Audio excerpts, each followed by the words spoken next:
السلام علیکم ناظرین، یہ آپ دیکھ رہے ہیں کہ جو بکی شریف میں واقعہ ہوا ہے اس پر اور انتہائی شدید رد عمل کا عوام اہل سنت کی طرف سے اظہار کیا گیا ہے اور باقاعدہ طور پہ ایف آئی آر اس کے خلاف درج ہو چکی ہے۔ بسم اللہ الرحمن الرحیم۔ ناظرین، جیسا کہ آپ کو معلوم ہے کہ جشن عید میلاد مصطفیٰ صلی اللہ تعالیٰ علیہ وآلہ وآلہ وسلم کے موقع پر بکی شریف میں جو ایک بہت ہی گھٹیا حرکت کی گئی ہے اور جلوس کے شرکاء پر حملہ کیا گیا ہے، تو اس کے بعد جو ہے وہ باقاعدہ طور پہ جو بکی شریف کے ساتھ تھانہ لگتا ہے پٹھیالہ شیخا، تو وہاں پر جو ہے وہ ایف آئی آر باقاعدہ درج ہو چکی ہے، جس میں ڈاکٹر اشرف آصف کے ایک بھائی محمد احسن ولد غلام سرور صاحب جو ہیں، محمد احسن پر سب سے پہلے نمبر پر جو ہے وہ ایف آئی آر جو ہے وہ کٹوائی گئی ہے، اور اس میں اور بھی لوگوں کے نام شامل ہیں، جس میں اسامہ احسن ہے، جس میں حذیفہ احسن ہے، جس میں ساریہ احسن ہے، طلحہ احسن ہے۔ یہ سارے جو ہیں یہ چار جو ہیں یہ اسامہ، حذیفہ، ساریہ اور طلحہ یہ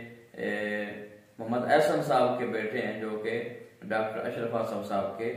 بھائی ہیں۔ ان پر جو ہے بائی نیم وہ ایف آئی آر جو ہے وہ کٹوائی گئی ہے، اور ان کے ساتھ ذوالقرنین ولد محمد اشرف، محمد زاہد عمران بسال، نصر اللہ سکنہ بکن، یہ 8 لوگ جو ہیں بائی نیم ان پر جو ہے ایف آئی آر جو ہے وہ درج کی گئی ہے ان کے خلاف، اور ان کے ساتھ 50-60 اور نامعلوم افراد جن کا نام ادھر ذکر نہیں کیا گیا ان کو ساتھ شامل کیا گیا ہے، اور مولوی اشرف آصف کی ایما پر جو کہ 4 شیڈول میں درج ہے، اور اس کے ساتھی محمد احسن ولد غلام سرور اور نصر اللہ سکنہ بکن نے اپنی جماعت کے ساتھیوں کو بلایا اور بام صلاح مشورہ ہو کر مندرجہ بالا جو انہوں نے وقوع کروایا ہے، یہ باقاعدہ طور پہ ادھر ایف آئی آر میں درج کیا گیا ہے۔ یہ بڑا لمحہ فکریہ ہے، ہمیں اس بات کی بہت زیادہ لمحہ فکریہ ہمارے لیے سوچنے والی بات ہے کہ اہل سنت و جماعت یہ کہاں سے کہاں تک چلے گئے ہیں، اور ذاتی اناد جو ہے اس کو لے کر کے انہوں نے جو میلاد مصطفیٰ صلی اللہ تعالیٰ علیہ وسلم کے جلوس پر حملہ کی ہے۔ یہ تو کافروں کے ملکوں میں بھی جلوس ہوتے ہیں، اور وہاں پر بھی کبھی کسی نے اس طرح کی حرکت نہیں کی۔ کبھی شیعہ نے، پہلے یہ تو ہوتا تھا کہ شیعہ لوگ جو محرم کا جلوس نکالتے ہیں ان پر اس طرح کا تشدد کیا گیا یا ان پر پتھراؤ کیا گیا، یا دیوبندی اور شیعہ تو آپس میں لڑتے تھے، لیکن یہ تاریخ میں پہلی بار ہوا ہے کہ ایک جماعت اہل سنت و جماعت صحیح العقیدہ اور سادات کی قیادت میں جو قافلہ نکلا ہے، اور پچھلے 25-30 سال سے یہ جلوس جو ہے نکالا جا رہا ہے،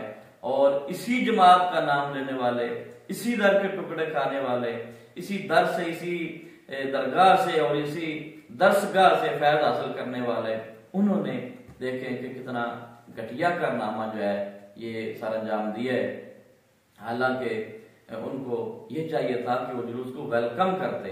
اور جن لوگوں کو ابھی تک یہ شک ہے کہ پتہ نہیں ان کی طرف سے کوئی سادات کی طرف سے یا ان کے جلوس کی شرکاء کی طرف سے غلطی ہے، تو ان لوگوں کے لیے بھی میں یہ بات واضح کر دینا چاہتا ہوں کہ جلوس سے قبل بھی یہ کوشش کی گئی کہ عین اسی دن کہ جس دن جلوس نے اس جگہ پر، اس محلے پر آنا تھا، مخالف پارٹی نے اسی دن جو ہے اس جگہ پہ جلسہ رکھنے کی کوشش کی،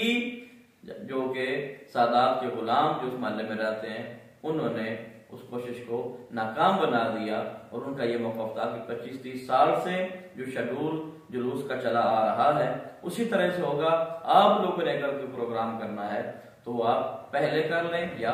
بعد میں کر لیں، لیکن اس کے باوجود یہ جو معاملہ ہوا ہے یہ انتہائی شرمناک ہے۔ اللہ پاک ہم سب کو جو ہے وہ دین متین کی خدمت کرنے کی توفیق عطا فرمائے، اور نبی کریم صلی اللہ تعالیٰ علیہ وآلہ وبارک وسلم کے جھنڈے کے نیچے جمع ہو کر اللہ رب العالمین ہم سب کو اتفاق و اتحاد عطا فرمائے۔ آمین آمین، جزاک اللہ۔